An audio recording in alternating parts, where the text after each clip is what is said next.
and sane and right and clean and all those type of things, people think that's enough. Mm. And so then the fact that you found out, about your bio family, no, you should only think about, the mother that took care of you. And it's like, but you never understand that void that you feel, that you don't understand where you came from. Now your thinking is distorted in a way, because now you gotta, well, dang, you know what? I never did feel a connection, or whatever it could be in these Mm-hmm. particular areas. And so I feel like people don't think about that. They don't think about and pause and think that, well, you were raised right and you were raised healthy and safe. Just stay there in those thoughts, and then on top of that, to be told in the manner that you were, Mm-hmm. is just, I can't even imagine. I mean, so, if you want to drop an address, in the comment section just one time, for the one time, I'm okay with that. And no one will have to know. That's a mess. That's a mess, Danielle. Okay, that's a hot mess. Well, and the other part of that is the lady was lying. She was lying. My mother had Exactly. had two sons. I had one brother 4 years older than me, and I had another brother that was 8 years older than me. So she had a 4-year-old and an 8-year-old, and got pregnant with me. Wow. So there's no So more siblings after you. there's one after One. me, a year after me. Okay. I had a Okay. sister a year after me. And so I got a chance to meet everybody. Actually, we're very close. My oldest brother passed, and my sister passed a couple of years ago. But the thing is, I found out so much, and even when I was writing this book, for some reason people were just coming up to me talking about the same topic, even, and I'm not talking about just African American. I'm talking about white women. It didn't matter. And they were just telling us a story about how they got pregnant and their mom made them give the baby away and all of this and that. And I was amazed. I was really amazed. And so my mom, like I said, she had one after me, which she didn't mean to, but you have sex. You like sex. You're gonna have sex again. And that's all there is to it. So she got pregnant again. And so she's started going to church. They said she had a nervous breakdown, and they took her to church. She got saved, and but it was still a secret. So then as I grew up, and I had an aunt, my my mom's youngest. She was the youngest, and she was a pistol. And I used to walk to school, and one day I'm walking to school, and this girl asked me, she said, "What's your name?" And I told her my name. She said, "Hi, I'm Cynthia. I'm your cousin. Mm. And I live here with our aunt, and you should come by at such and such a time because she want to meet you." Mm. And so I had another aunt who lived in Cleveland, and my sister used to spend a couple of weeks of the summer with her every year. And one year she was there, and my aunt told her, she said, "You have a sister." And so my sister came home and asked our mother, do I have a sister?" And she told her no. Mm. And the other aunt that lived where I live, she's cussed my mother out. She told my sister, she said, "Yes, you do have a sister, and I'm gonna make sure you meet her." And I actually met my sister at a high school football game. I was there at the game. I ran into my aunt. She said, "Hey, stay right here." I was back at the concession stand. "Stay right here. Your sister's here, and I'm going to go find her." And that's how we met. Then I So started interacting with the rest of my family, and have lots of cousins and all of that. And then I also got some truth also, as well. And but sometimes the truth does not take away the damage done by the right, lie. right. And that's when it comes to legacy of lies, that's the worst part. Mm-hmm. Knowing the You can truth. get an understanding, but the damage oftentimes is done. Because by that time in my life, the damage was done. Mhm. The damage was done. So Charlotte, look, it's 7:30. Well, Mm-hmm. 7:29. We're gonna take a break, and I'm going to jump all the way into this story. I want to know about your husband who was the pimp, Mm-hmm. how you got into the life of addiction, and what is the female side of God about? For Okay. real. Okay. All right. Let's take a break. Stay tuned for more jaw-dropping revelations and captivating stories. Industry on Blast will be right back, ready to uncover the secrets of the industry that will leave you speechless. Don't miss a moment. Thank you for listening to Industry on Blast. We'll be back shortly with more eye-opening discussions, incredible stories, and inspiring guests. Your journey into the depths of the industry continues soon. Stay tuned for more. Sorry. Thank you. So before we jump into your story, Charlotte, I wanted to say to Tibby, did you talk to Lisa yet? No, I didn't, but I was going to do that today. I had talked to my mom about it. So, yeah. Okay. We'll come back to that. All right. I just wanted to make sure so we can leave space for that. Okay. Okay. All right. Very good. All right. So Charlotte, let's jump far ahead. Okay. Into you're married to a pimp. What was that about? So when I was very young, and I don't know how young, but very, very young, someone was molesting me. And my best guess is it was a boy that lived in the home where I grew up. It was actually my dad and mom's grandson. He was about 10 years older than me. And I used to have this dream. And in my dream, I would be suffocating. And it's like it's like something was covering up my head, and it would get to the place where it was almost completely covered, and I would wake up. I would be in a panic. I couldn't talk, couldn't move. In this dream, it was the exact same dream I had started having when I was a child, and I had it all the way until I became an adult. And after I got saved and out of the life, the Lord revealed to me what that dream was. I was being suffocated, had a pillow over my head, being molested, and as a very, very young child, so young that I couldn't even remember it. I could only remember that part. And I learned that, and the thing that was so bad about that, I seemed to know a lot about sex at a very young age. I started masturbating at probably around 7, 8 years old, but we didn't talk about sex. I didn't know, it didn't feel like it was something I should be doing, but who was I going to tell? And so after I became an adult and I met the Lord and all of that, he revealed to me what that was. But by that time, that was after the marriage and getting out of that life. But, I have been very, very sexually active, very young, because I was aroused, because someone was manipulating me and all of that. So the thing is, I met this man. My mom who raised me, she's gone. I'm homeless, going from house to house, and he saw me in the neighborhood, was talking, and then we started dating. I guess you could call it that. He's really just grooming me. Took me out, bought me some nice clothes, leather coat, and just, clothes and stuff. Then about a month or so later, I'm thinking, oh, this guy really likes me because I've been having sex with, whoever, and not getting anything out of it, just something I did. And so I really fell for the okie doke. And so one day he called me over to where he was living with his sister, and he was very sick. And he started telling me about his addiction.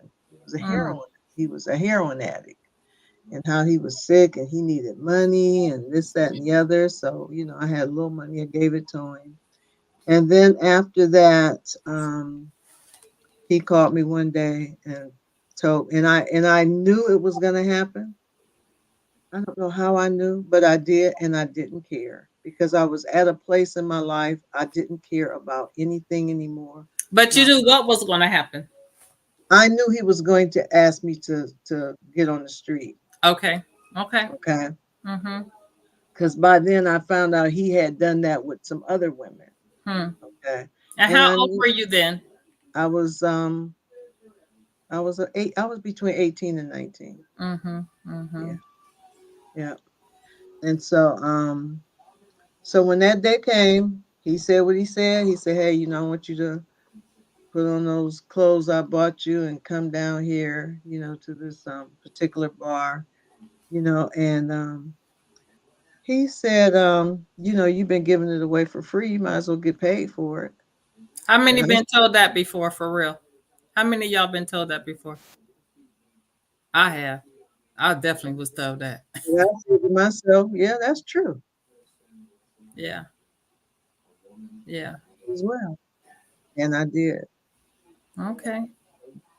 He was very brutal. He acted very nice, but don't cross it. Don't not Tibby, get you unmute yourself. Go ahead. don't not get his money. Okay. Wow. And so he isolated me from my family. Because by that time I had met a lot of my family members, and some of them I communicated with, but he isolated me from them. I was not allowed to talk to them, not allowed to call them, and yeah, so So I want to say to anyone that's watching this show, specifically to parents, what Charlotte just explained is absolutely the grooming process. yes, And part of that grooming process is isolation. Part of that grooming process is the buying of clothes and making you feel so special. And then one day they will get that phone call, or one day victim will get that demand where, yeah, well, now I've done all this for you. It's now time for you to do something for me. Trust yeah, me, the day is coming. And it's so as coming. a parent, you want to make sure that you watch who's giving something to your children, who's spending time with your children, who's trying to isolate your children from your voice. Might not be from your total present, but from your Mm-hmm. voice, taking away that influence that you have with your child. We have to be so very cautious and careful when it comes to people speaking to our children. I'm gonna give opportunity for anyone else to comment. Jessica or Lisa, you guys want to comment? I'm still back there in the first half when she started talking about the rejection and the day that she died. Mm-hmm. That was the day that the enemy was using your aunt Yeah. to Mm-hmm. just blindside you. And it's almost like at that point something entered and Yeah. said, you no longer have any value. You no longer have any worth. So, hey, you can do X, Y, Z, G. You can combine it all together because it really doesn't matter anyway. Mm-hmm. And when and even as it goes to her quote unquote husband, the grooming hour, there's something about when you're walking around in rejection, the way you carry yourself, Oh, just yeah. become a target. Yeah, it's like I had a sign up. Yeah. I'm available for abuse. That's exactly. Mhm. That's exactly, and I don't know if we really truly understand how much it matters how we feel about ourselves on the inside. It will reflect on the outside, whether we're aware of it or not. It's almost like there's this mirror that's put up that says that one right there. You can do what you want to with that one. This one's been rejected. You can use this one. It's very important for us to make sure that in our families and in our families of origin, we are speaking the truth. We're giving value, identity, purpose, and we're speaking about future so that people can, because we're all going to have those times where things don't go the way you want them to. I mean, that's just part of life. But when you have something to go back to and to fall back on, and at that time you were just out there, it was you became fair game. You're right. And it took its toll. So I'm really amazed at how people can recover and can come back and can stand strong and can smile and can have a rich and fulfilling life. And I think that's one of the other things that we have to be able to say. Yeah. If you do the work, if you're willing to do the work, it doesn't happen overnight. It's not a magic pill, but there is life after some devastating traumas in our lives. Absolutely. Absolutely. Thank you. Jessica?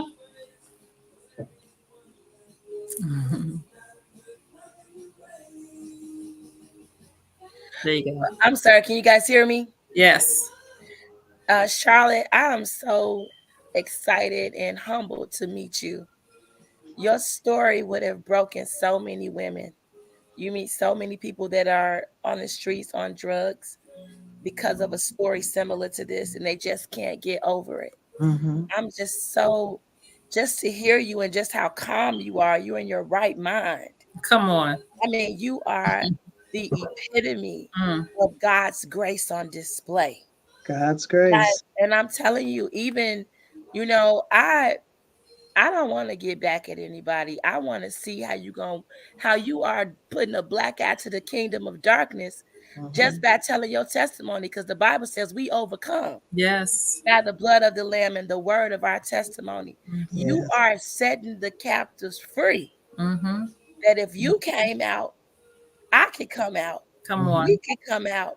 They could come out. We all could come out. And to not have I wouldn't even know that happened to you unless you told it. Right. You know what I'm saying? Yeah. Yeah. I just praise God that I'm able to hear of the goodness of the Lord. That's why they say, oh, taste and see. And somebody said, well, if God was so good, why did he let her go through it? Well, I guess when we get around the throne, he's going to tell us all what that reason was. But I'm so proud of you. I'm so proud of you sharing your story. You have a voice. Some people don't even have a voice. I have a family member right now that went through the same thing, and she's down on what you call Skid Road, or she's always on the 4th floor of the hospital. You are here in your right mind. You are, Charlotte, the definition of God's grace on display. You know, I want to say this. Amen. I wanted to say a couple of things. One, I was thinking about Jezebel. Jezebel comes from a place called Jezreel. Jezreel means broken places. And oftentimes, you know, that whole, I've been studying this Jezebel story for a minute because I won't even get into that right now. Please. Talk about it, trust me. But Jezebel. Don't do it, Marlene. You about to start something nice. Girl, I ain't going to do it tonight. Don't do it tonight. I'm telling you. But Jezebel comes from this broken place. And so when Lisa said something entered, it entered because of the brokenness. Yes. It was that space, that broken place where the enemy was allowed to enter in. But I'm telling you, that ain't the end of her story. Okay. By no means is that the end of her story. But I still am trying to get to, I think when I hear the female side of God, I think about the shack. Okay. And that's what I ever since she sent me the book, I've been thinking about the shack. And I'm just going to be honest with you all. I couldn't understand the shack in the beginning. I probably watched it probably 3 or 4 times. And I kept saying, okay, this person here is God, and this person, you know, the different roles that we see. Right.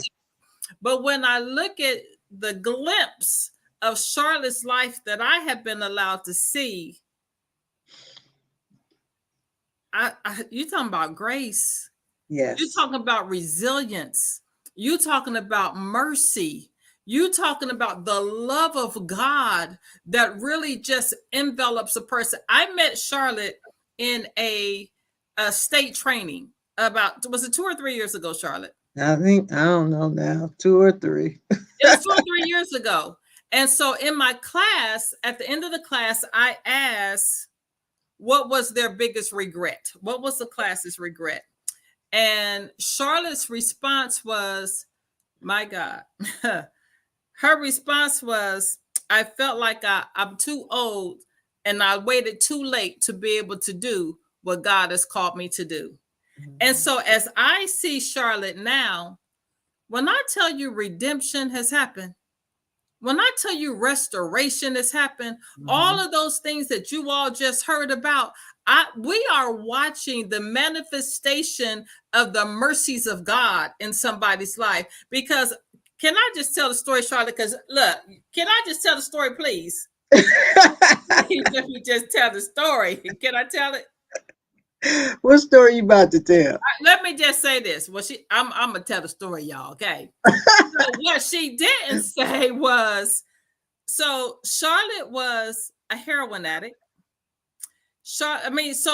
And a booster. Okay, we all know what these things are. Okay? Yeah, I was a booster. If y'all see Charlotte being a booster, I can't see Charlotte stealing a piece of bubble gum. Girl, Okay? I used to wrap two men's 3-piece suits and put them between my legs and walk out of the store with them. That's crazy. That is crazy. So all these things that she used to be, but now she's a licensed professional counselor. Now, you know how the old people used to say she clothed and in her right mind. And girl, let me tell you something. I get excited when I think about what God has done in all of our lives, because none of us, glory to God, should be sitting here in this place for real. None of us should be to the point where we can actually have a conversation helping other victims or helping those that have been in domestic violence or helping kids. None of us should be in that place. And like I said earlier, I was a 9th grade high school dropout. I had my first baby, I got pregnant when I was in the 9th grade. That following year, I was, had my baby, and they didn't have kids. You didn't go to school pregnant. You went to an alternative school with pregnant women, pregnant girls. Okay. And so, so I did that. And so after I got clean, I went back and got my GED. And I had to study a long time because I had dropped out of school in the 9th grade. I got a GED. I enrolled in college. God, when he saved me, he restored me. He restored my mind. I have a master's degree. Come on. I'm a licensed counselor in the state of Ohio. Okay. But let me just tell one more piece, because y'all, you know what? I need to calm down, don't I? Let me just tell y'all one more piece of that story. How about God allowed her to live in the dope house as somebody that was clean? Can you tell that? Sure did for 9 months. How you living in the dope house? After I had my 2 kids, I lost them to the system. They got and put in permanent custody. I had to go to court. They took custody. They were put up for adoption. And so I wanted to die then. I had a bottle of Thorazine about this big around, this tall. And my plan was to commit suicide. But I lived in a dope house, and I did not want to be interrupted in my plan. I didn't want somebody sending me to the hospital, pumping my stomach. I become a vegetable forever and all that. So I was waiting because the people who ran the dope house, every now and then they go away for a weekend just to get a break. So I was waiting for an opportune time to do that. But what happened instead, I was supposed to be selling some pills for this guy, but instead of selling them, I shot them all up. And so then I was hiding so he could find me. And during that time, the Lord spoke to me, literally. And he called me by my name and said, you've been out there all this time trying to do things on your own, but unless you believe that Jesus died for your sins, you will be damned in hell. And I went from sitting down to prostrate on the floor, repenting and asking God to forgive me for my sins. And that he did. And when I was at my cousin's house when this all happened, and I left there and I walked back to the dope house the next day. I stopped at some people's house to apologize to them for some things I had did. Nobody told me to do that. It's just what, it was just in me to do it. My cousin gave me a little New Testament. I took that New Testament, went to the dope house. I read it from cover to cover. And there were 3 scriptures that really stuck out to me. The first one was, when thy mother and father forsake you, then the Lord will take you up. I could not believe that was in the Bible. Then I read another scripture that said, "To him that stole, steal Still no no more." more. I'm like, Now you the booster. Talk about the him that stole. what? Steal no more. God, no, I'm a booster, and he's saying, "Don't steal no." Ooh. My mind was blown because I didn't know the Bible, My God.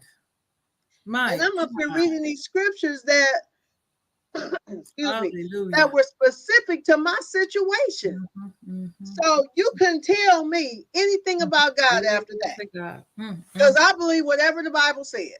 Mm, I believed what it said. mhm, So mhm. anyway, at that point in time, my pimp husband was in prison. Hmm. So I went back to the dope house. I stayed there.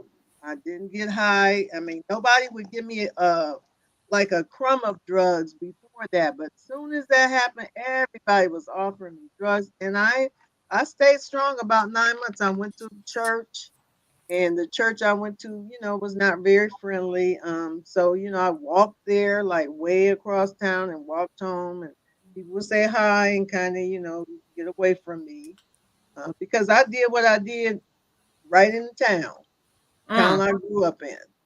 And so I got discouraged after a while and I stopped going. So I ended up relapsing. Now when I relapsed, I went to my brother-in-law's house because he was a user too to buy some drugs. And the guy that I was trying to buy drugs from, he knew me, sold me drugs before, knew my husband, all that. But it took me an hour to convince him that I was not turned informant and all of that. I just decided I wanted to get out because everybody in town knew about the miraculous mm, thing that had happened to me and that I didn't use anymore. mhm. I ended up doing that. I was back out there for a little while. And while I was clean, I applied for some programs. I applied for a program that would get me a GED, get me some job skills, applied for housing. I got my own place and all of that. And one day my aunt came, my aunt in Cleveland had told my sister about, her having a sister. She had came to Canton. She would always come see me. And we ended up going over one of my cousin's house, and she had gotten saved, and she was a mean person. Mm, Now, my mom's church, I decided I would never go to her church. I would never go to a church from that denomination. I won't say what it was because I used to be on the street corner, and mm. she would be on the bus, and the person driving the bus, went to that same church.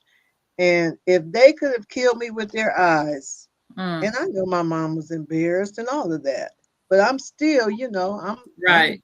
I'm angry. Mhm, mhm. And so I'm telling you what, I ended up going to my mom's church because my birth mom's church because my cousin who was mean was nice, Hmm. treated me nice. So she changed after she She got saved.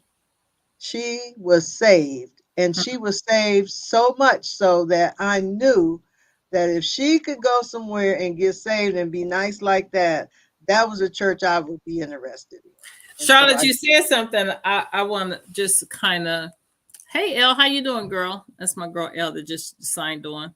I want to comment on, you said that your mother and the bus driver was in church, but they were so mean that they you were so didn't feel mean. comfortable going to that church. That's right. I wouldn't go. You couldn't have paid me to go. So this, what I want to say to that is for any believer that's out here listening, you never know who's going to walk in the doors of that church. And You that's don't. why it's so important for us to just love people. Okay. You don't never know who's going to walk in the door or who needs to walk in the doors of that church, of your church. Mhm. And to be mean and evil, girl, that'll turn somebody right back to the street. Yeah. And that's one of the reasons I wrote the book because I wanted, and I mean, I got into some details about how I was feeling, how I viewed life, how I viewed God. People used to say, try to talk to me about God. I said, and they said, don't let them say heaven. I say, heaven. Oh, wait. I would get up, go in the kitchen, go in the cabinet, and get a plate. And I would come back to where they were, Hmm. stand in their face, hold the plate out, and say, "Oh, you talking about that pie in the sky? I want a piece now." I was a trip. Mm. Okay, because that's how I had turned, being, the trauma, and then just being out there angry, hurt, rejected. Yeah. So Mhm. I'm a resource to anybody who doesn't understand that whole scenario, because you got to learn how to treat people when Yes. they're unlovable, Mm-hmm. when they're hostile, when Mhm. they're just hurting, and But they you had don't a even reason to be. You know what I mean? You had it. exactly. And so that's something I tell a lot of parents. We Mhm. talk about these kids walking around with sagging pants and blunts and acting doing the stuff they got a reason. Yeah. Especially if they've been in foster care, abused, rejected, abandoned. Mhm. They got a reason to be. And a lot of it is our fault because we Yeah. haven't been in a position That's to love right. on these Right. kids. And my mom was 63 that raised me was 63 when I was born. Mm. Oh, So wow. she was elderly.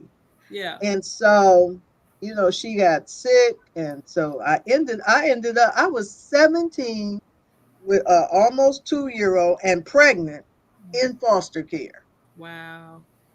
Wow. And I'm telling you, it was so bad there. I called my caseworker one day. I said, you know what? I said, I think you should let me go live on my own. She said, well, I can't. You're a ward of the state, blah, blah, blah. And I said, okay. So then I called her back, and her intern was there. She answered the phone. I said, tell her that if she doesn't let me go live on my own, I'm gonna call the health department and find out why this is a foster home. And Mm. I hung up the phone. She called me back in 15 minutes, and she said, you can move, Wow. Because it wasn't fit to be a foster because home. it wasn't fit. That's right. Let's take a few minutes. Anybody want to comment, share? We only got a few minutes left of this And broadcast. I gotta ask a question. Okay. So, and this, Lisa, I'm going to pull you in on this one, Okay. and just so that we don't minimize how devastating the mental health component is when you're going through that kind of trauma. Yeah. I heard her make reference to a part where she said there were a part of time where she didn't remember. She couldn't remember. 2 And I years. can reference that because I 2 have years. gaps in my lifetime as a child that I didn't remember. So, Lisa, what I would like to ask you is, from a clinical standpoint, when trauma hits you so hard that Mhm. things that occur to you are blocked out of your mind where you cannot recall, you cannot remember. Can you explain from a clinical standpoint what the brain is actually going through when that process happens? Shock. I mean, plain and simple, it's shock. When that happens, when things have just hit you, there's shock, and there's no connection to the memories. There can even be connections to feelings and sounds, but no connections to exactly what took place. Right. Remember when she said that Deep. really the Lord showed her what had happened when she was a young child? That was when she was pre-verbal. Exactly. But That's there was right. there's still a connection because we're spirit, soul, and body. Mhm. So even when the Lord showed her, even if you can't recall it, it doesn't mean that it's gone. It's not gone. Right. It's just not accessible, and that's the difference. Mhm. Yeah, it And it's happens. interesting that you use that word. It's not accessible. It's not accessible. Yeah. I remember Yeah. when I was being trafficked, I used to disassociate. Yes. So my body might be in the act, the sexual act or whatever, but I wouldn't be there. And Right. so it took me years to be able to recall what actually happened because I disassociated so much. And that's what I was thinking that Lisa would kind of say, the disassociation part, because Mhm. I remember feeling like that. I remember going Yes. through that. Yes. I remember, and I think But even that's a now, God-given gift. That's Yeah. a God-given gift. It is. It is. Because Absolutely. otherwise That you is a wouldn't survive God-given it. gift. There's nothing wrong with dissociating. There's Right. times where that's the best thing for you to be able to do. it's Mhm. for Because you can't safety. take it. Mhm. Yeah, it's for Right. safety purposes, so that you just don't go loco. That's You it. know. Yeah. Yeah, I Wow. want to ask that question. That right there is so deep, that the trauma is just so Yeah. huge that your brain Mhm. can't process what happened to you, and you can't remember it I mean, that kind of hit me with a two-piece because I remember that vividly, not being Yes. able to remember, not Mhm. being And able to yeah. recall. I don't And know if here you the remember, even woman, when we were talking last week, that happened to me when I found out that my daughter had been right, molested. yeah. I've experienced it myself, so absolutely. I Mhm. don't know what you're going to do about this to kind of. There's too much we still need to talk about. I know, we're not Yeah, I done. already know. And it's, I mean, But- that was literally almost up, seriously. Yeah. And there's a whole lot that Charlotte has not hit. But so We need another week for this. part two. I there's vote yes. I vote yes. Well, let me just tell you some other things that would kind of help pull the story all the way together. So anyway, I started. So after I relapsed, and then I met my cousin. I started going to the church, my church, and there was no drug rehabilitation places in my community. For people of color, we didn't have a place to go. And so I started going to church. I mean, I would go to church if there was choir rehearsal. I would go to church if somebody was cleaning the church, just sit there. And that's how I made it over. And then, but I still had so much, oh my God, so much in me, so much pain. And I remember real specifically one time our church went on a little trip to another town to a convention. And so one of the ladies at the church, young lady, she's probably my age, maybe a little bit older. She said, so we're sitting there eating, and so she's like, so it's really nice to meet you. Da, da, da. She said, well, do you have kids? Now, mind you, I've lost my 2 kids. Mm-hmm. And I looked at her and I said, that is none of your business. Okay. And my head was probably jerking to the side and everything. And she looked like I had slapped her in the mouth. She hit a sore point. Yeah. Yeah. And so, and so I didn't know how to deal with that kind of stuff. Yeah. And there was one lady at my church who used to come over my house practically every single day. I would go to the door, it would be her. I said, what do you want? Oh, I just came to check on you, see how you doing. I said, for what? What do you want? I don't even know you. Why you keep coming over my house? I did this for months with her, and she never stopped. Never stopped. That was her assignment, and she did not fall down on her assignment. She and her husband ended up teaching me how to pray, how to fast, how to read the Bible, how to study the Bible, everything. And I'm telling you, if she had given in to my dysfunction and rudeness and all of that, I would not be sitting here today. And so she tarried with me for months. And I'm telling you, we're the best of friends. She's his godmother, and oh my God, all of that. Wow. And God used her to help me get over the hump. And so I call myself a resource to churches, to anybody who needs a better understanding of what people are going through with mental health, mental illness, trauma, all of that. And the other thing I want to say is my God told me he was going to reunite me with my children. I'm like, okay. So I believed it. So years and years went by. Sometimes people in my family say, hey, I know an agency you can call. They're helping people find your kids. Da, da, da, da. I would take the number. I would even get ready to call. And when I would do it, I would hear the Lord say, I told you, I'm going to reunite you with the kids. So long story short, I ended up remarrying. I was married 32 years. My husband got cancer and passed. But anyway, during that time, I was praying one day and I heard the Lord say, put your phone number in the phone book and your maiden name. So I was like, what? Because, I'm a trip. Okay. I say what to God. I do. So anyhow, I'm like, what? So I said, okay. I got up off my knees, picked up my phone, called. It was Ohio Bell at the time. I said, hey, my phone number's in my husband's name. Can I put it in my name? And so they said, yeah, you just have to pay 90 cents more on your bill every month. So I did that. And 10 years later, we had the internet. My oldest son's girlfriend was at a temporary job, and someone told her, "Hey, I'm gonna do I'm gonna do a family tree, and I'm gonna use the internet to find more of my family. You want me to show you how to do that?" And she said, "Yeah." So she showed her, and at the time, she was trying to help him find me because he remembered his last name. He remembered the county he was from. And so she printed out a name. She printed out a list with all the people in my county that had my last name, my maiden name, and started calling them. I was the third call. Wow. Wow. This gets me every time. And she called and she said, "Hey, I'm trying to help my husband find his mom. You know anybody in your family who had some kids and they got adopted a long time ago?" Let me tell you, first of all, it was 25 years almost to the day Wow. Wow. since I had seen them. Wow. And they found, oh my God, he came over that Friday. He walked in the door to my house. He had a bouquet of flowers in one hand. He walked up to me and he held his arms out Wow.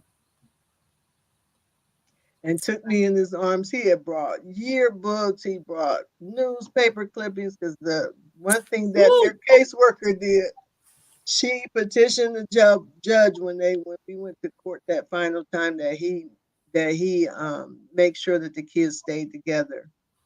So my two sons were adopted and they were raised together and found me, and I go to all their events. I sit with their family. They come down here. I go up there sometime for the holidays. They come here.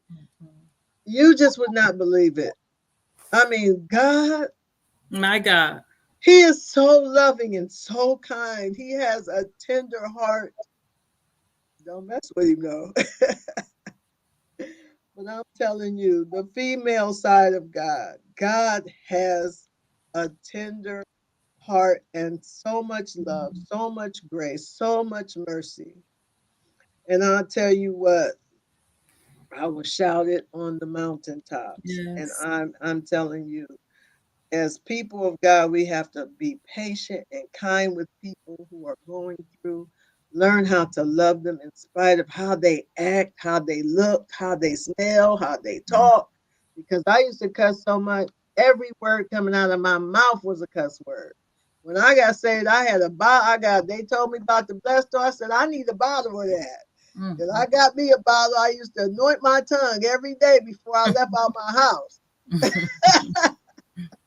But I'm telling you, God is so loving and kind, and full of mercy, full of grace. You know what I see in Charlotte, what I love the most?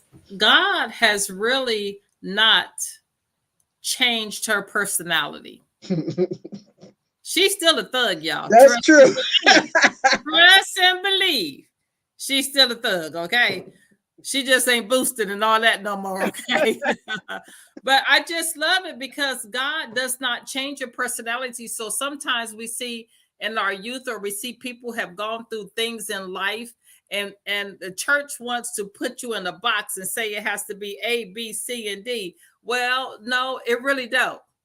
It has to be who God says, not what we say, not this little box that we want to put people in and say you shouldn't do this and you shouldn't do that. No, if God gave me that personality, God will still use my personality. He will. Okay, He will. He may change my character, but He'll still use my personality.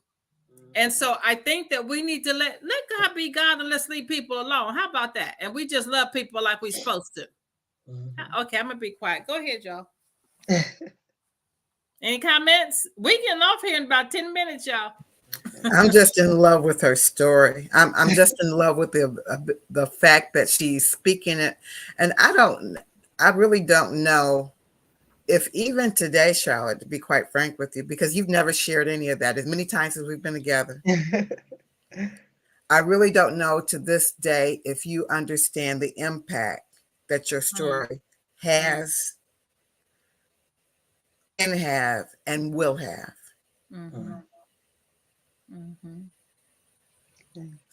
You know, yesterday I was coming home from Florida, and the lady that lives in Columbus, we struck up a conversation, and she said to me, I just got off a cruise, and there is a pastor's wife, and the pastor's wife ran across us, her and her husband, with bruises, bleeding, and all this stuff, right? Well, the pastor was beating her up in their room, okay? And the lady was able to escape the room. And so I bring that up because we don't know what people have gone through. We just don't know. You can't look at Charlotte and knew she had been through all the things that you can't even see residue of all that. And so for anyone who's listening to this broadcast, for anyone who may be in that space where you need support or help, reach out. Reach out to us, reach out to any one of the panelists, reach out to your local support systems. Just reach out and get the help that you need, because you don't have to stay stuck in these situations. I was talking to someone else, a major leader in our country. She's a pastor, a major pastor in our country. And she said, I am so sick of the abuse that women have had to take. She's like, I am sick of it. And it's all been at the hands, a lot of times, of men of God, of men that say they love Christ and love you. But the fact of the matter is, something in the water ain't clean, baby. Some it's just not adding up. But thanks be to God, who always causes us to triumph. Yeah. I don't know if you're ever going to do anything, but the trauma that men have is very real. Oh, of course. And one of the ways that they do it, they hurt people whom they love. Wow. And who they see as weaker. Wow. So I don't know if that's ever anything we'll talk about, but that's very real. Well, I am going to ask, since you kind of gave me a good segue here, and they don't know I'm going to ask them this, but I am going to ask Lakeisha and Jessica. I think I've already asked Keisha to help. This issue of domestic violence keeps coming up. Mm-hmm.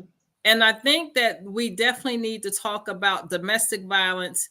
We need to come up with some resources for victims of domestic violence. And there's definitely the women that have been reaching out are afraid. They really are afraid to use their voice. They are afraid. Like one told me the other day, she went to Choices in our city, and we're in Ohio. She went to Choices and they denied her services. And it wasn't because she didn't qualify, okay? It wasn't because she didn't qualify, but they denied her services. And so what do women do? I know that's another conversation, but I'm going to ask Keisha and Jessica, what do women do when you're in those battered situations and you're trying to reach out for help and you're being denied services? What do you do?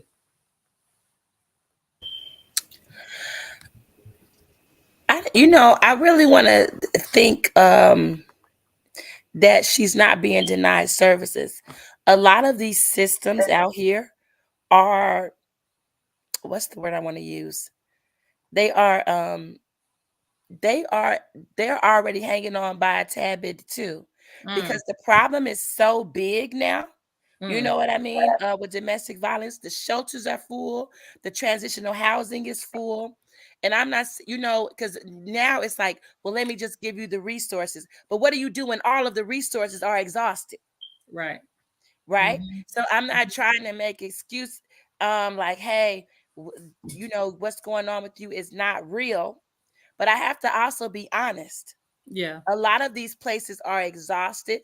The federal government is not funding a lot of these programs like they used to fund them. Mm-hmm. Okay. So a lot of these things are, and the only reason I'm saying is because I actually know, because I'm in the loop, especially here in Indiana. It's a lot of funding has been depleted, taken back, because a lot of these places feel like domestic violence is a choice. You're choosing to let that man jump on you, to beat you, That's what do people those think. things. You know what I'm saying? So they might have empathy for you, but then they're going to give you a pamphlet to go down to Marlene Carson Center. And Marlene Carson Center going to say, well, look, we're full. Let me give you these give you some of these resources and send you down to Danielle Smith Center. Danielle Smith gonna say, look, we're full, we're exhausted. You know what I'm saying? Let me send you down to Lisa Gray Center, whatever the case may be. But everything is exhausted, right? True. But I would tell that woman, I would tell her, make an escape plan. Come on. Even if you got to go to another city, because it's better to say, there she go, than there she lay. And I know you're afraid. You say, I got kids. I don't got that much income. He pays everything. But I'm going to tell you something. As someone who went through it, I was willing to have nothing and start over than to continue in that state. So the question becomes, you know, I think, I don't know if it was you I was telling this, Marlene, or another person. I said, Whitney Houston hit it on the nail. Then on the head when she said the greatest love of all is learning to love yourself. Learning to love yourself. And you gonna love yourself by leaving that situation. Even a lot of people are afraid to start over where you already don't have nothing.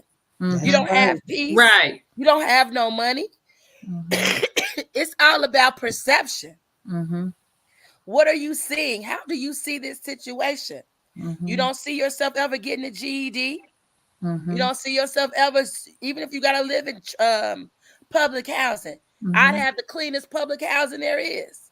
Sometimes you just got to do what you got to do. Yeah. Instead of saying, oh, I got, but you miserable. You can't function. Your kids are dirty. Your house is nasty. You're all messed up. So I would say to her, make an escape plan and find a trusted somebody and get up out of there. Yeah. Yeah. Amen. Lakeisha? Oh, okay. So because we're coming to the end, I'm going to try to make this real simple and short, even though we understand that domestic violence is not simple or short. In my experience and my feedback is just a little different than what we just heard, because from where I stand, domestic violence, it doesn't discriminate. It doesn't care what color you are. It doesn't care how educated you are. It doesn't care about your social status. It doesn't care how much money you make. It doesn't care if you knew the Lord. It doesn't care. And it comes and it hits you fast. And a lot of times you don't even realize that you're in it. And here in Ohio, there is a surplus. We have funding for domestic violence. They pick and choose who to disperse the funding to. And then the agencies are turning people away, you know, and it's not making any sense. And there is nowhere to go. And oftentimes people are going back to their abusers because there's nowhere to go. I remember a situation personally when I was experiencing domestic violence, and I went to that same organization. I was working with them, and I called them and I said, you know, I'm not going to relocate, you know, because I was having to move. I'm not going to relocate, not this time. I just don't have it in me. I want to stay in my unit, but I need my light bill paid. The light bill may have been $70. They told me, you're not relocating. We're only going to relocate you. We're not going to pay the light bill. But guess who will pay it? He been making up with me. He been calling the last couple of days. Wow. And everything else. Okay. I'm selling TVs off the wall. I'm selling my kids' basketball court. I'm selling purses. Okay. To be able to get money, and here y'all can't pay the $70 light bill, but you can relocate me if I leave the state somewhere else. So they pick and choose, and that's just my experience here in Franklin County. And so for me, I would say you matter, your life matters, and it's okay. Because like Tupac said, only God can judge me. And if you stare at somebody long and hard enough, you're going to find something on them too. So there's no shame in domestic violence. It doesn't make you weak. It doesn't make you stupid. It doesn't make you any of those things that people will hold you or try to put on you. In addition, surround yourself with people that have lived it, people that have empathy, people that have a heart. I remember being so afraid and being in a hotel. We had a house. We couldn't go to it because it wasn't safe to be there. I literally would have to call him and say, can we go home? Can we go home now? And everybody was saying, why you keep going back? Why you keep, I'm not helping you because you stupid. We're not gonna help you, you know. And that was the thing. And so it got to the point where I couldn't even call his family or even people that was supposed to be my support, because all they wanted to do was tell me how stupid I was. I could be stupid tomorrow. Today I'm in danger. Right. Then I went back and I went back and I went back. And when I tell my story as the lady who kept going back. And even though they would tell me after 7 times, it becomes more dangerous. It takes about 7 times. And then after that, you continue to go back, you are in danger. And I remember saying, I'm at 10, God, can I have a little bit more grace? And even after all of that, I still went back. And so one of the things that I'm very big on when it comes to violence is not telling them what they should have, could have, did, but supporting them in that moment. I work with women and men that are experiencing intimate partner violence and domestic violence. I'm not here to tell you to leave your mate. Do I want to see you live? Yes. Would I like for you to be in a better situation? Yes. But I'm not here to instruct you or to tear you down. No, I'm here to support you and to empower you. And so sometimes that just means taking a step back and saying, what do you need right now? And sometimes, you know, we just need a safe space without your advice. I just need to tell you what's happening. I remember planning my funeral, picking out the colors, picking out the song. I remember going to the prosecutor's office and saying, don't press charges, but I want you to write my story, because he told me that they're not going to find my body. And so when he kills me, I want y'all to know he did it. Okay. So I need you to take my story so that you'll know what happened to me. Wow. And there was nowhere for me to go. I reached out to my cousins in Atlanta. I reached out to my auntie in Florida, and people let me know you can come through, right? But it was going to be temporary. I was in the process of cleaning up my life. I had just got licensed in Ohio in my profession, and I knew if I went somewhere else, I wouldn't even have that. In addition, my children were in school. They were in high school. They wanted to graduate. In addition, Franklin County is a resource hub. So when you leave Franklin County, you leave all the resources as well. And every other place is not as kind to survivors and those that are experiencing domestic violence. So my approach is a little different. And I just say that you matter enough to keep trying for yourself. I don't care if you went back 14, 15, 16 times. When you call me on that 18th time, I'm still with you. I don't care if you drop the order 10 times. She mean that too. She mean that. Because sometimes it's mistakes. I remember getting denied a protection order because the judge said, when was the last time you were intimate? And I said last week. He said, well, you still sleeping with him. I'm not giving you the order. But today I'm brave. Wow. Today I can be free. Ooh. Today I can, but because of last week, you're not going to help me today. It took for a nurse at the hospital to tell me, sweetheart, you are the most educated, dumbest survivor I've ever seen. I said, excuse me?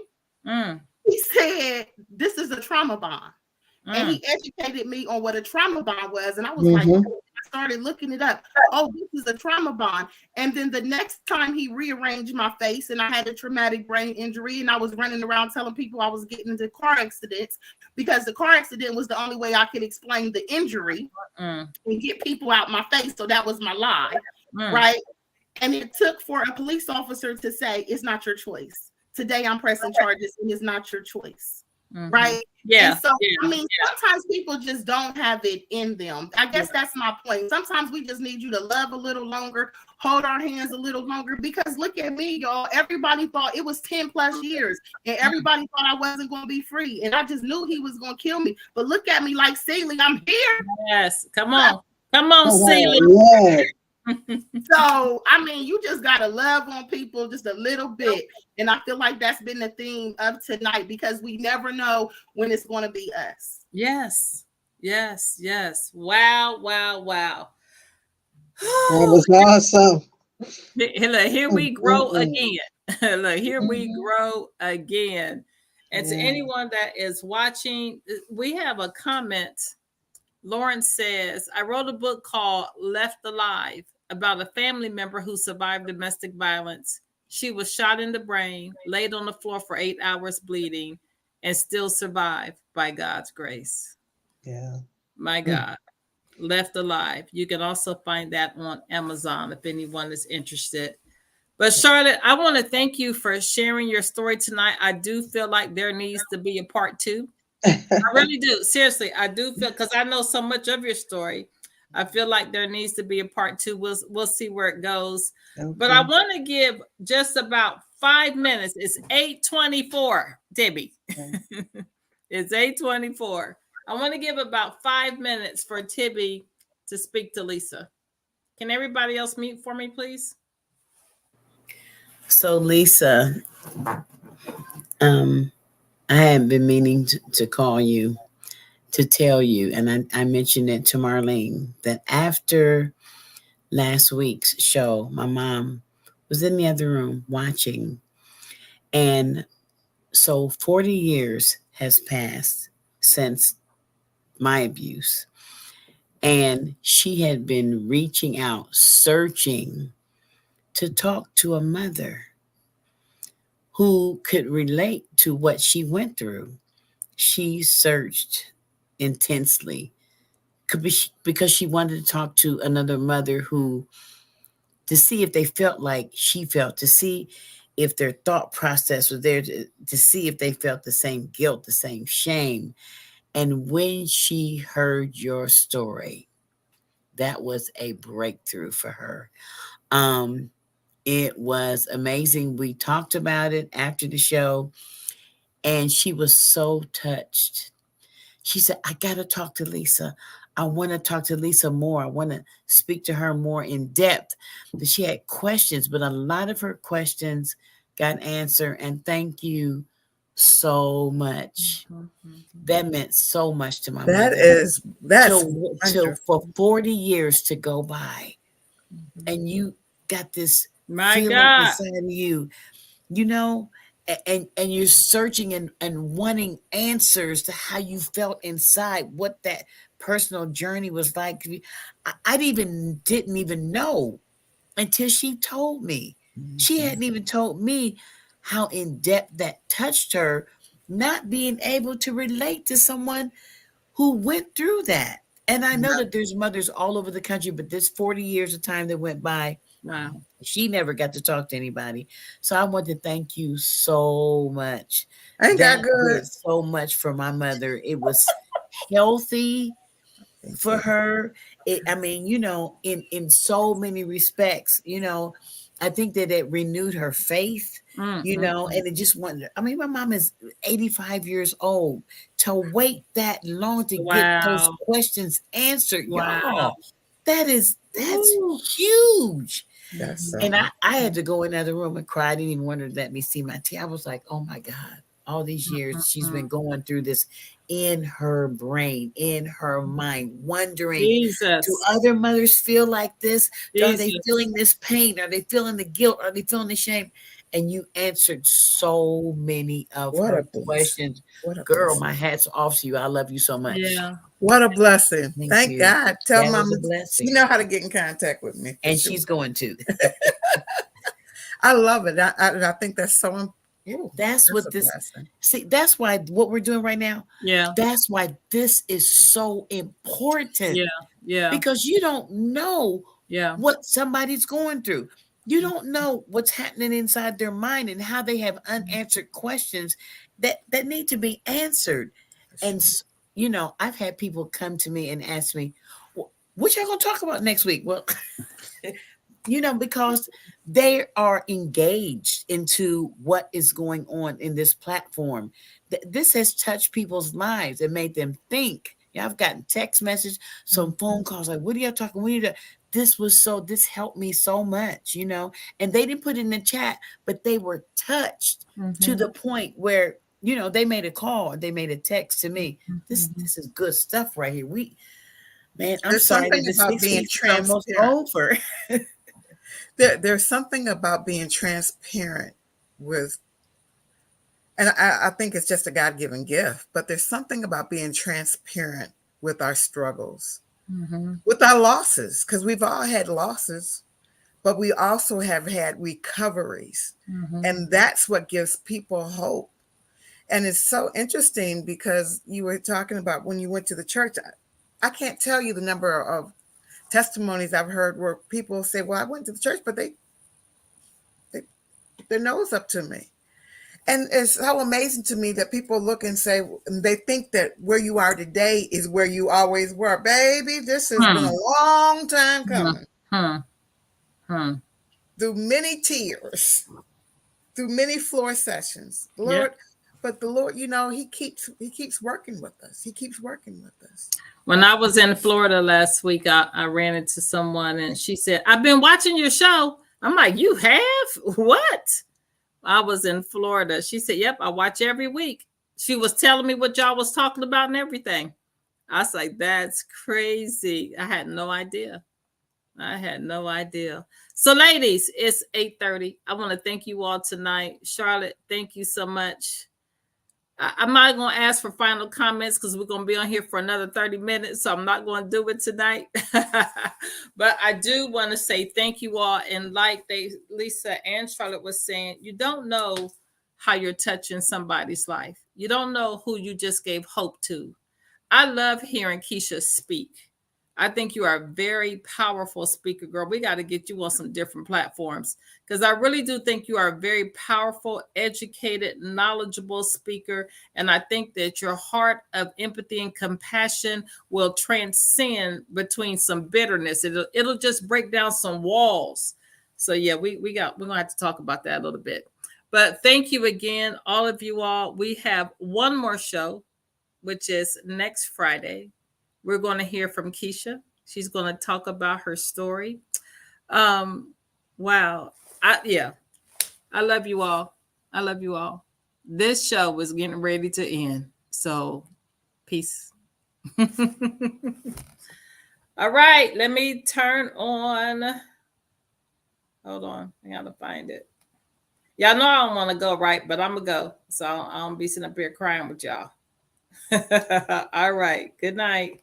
That concludes another mind-blowing episode of Industry on Blast. Thank you for joining us on this riveting exploration of the industry secrets. Be sure to subscribe and never miss an episode as we continue to unveil the truth. Visit our website at www.blastnetwork.com to catch up on previous episodes and stay connected. If you have a story to share or are interested in becoming a sponsor or guest, we want to hear from you. Together, we can ignite change and create a world free from the shadows. This is Industry on Blast, signing off. Keep shining a light on the truth.